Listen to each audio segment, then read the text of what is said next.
सन्तान भन्ने चलचित्रमा मैले एउटा यही पुल्चोक इन्जिनियरिङ कलेजमा सुटिङ थियो, त्यो कलेजकै सिक्वेन्स थियो होइन।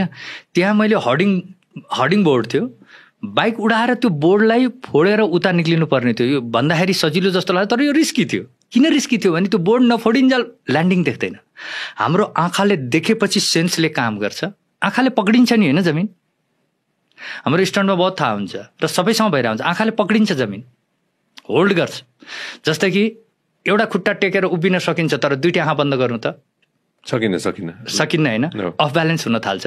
योगा गर्नेहरूले सजिलै गर्छन् होइन, म पनि त्यो अभ्यास गरिरहेको हुन्छु किनभने गाह्रो ब्यालेन्स त गर्नु पर्यो नि।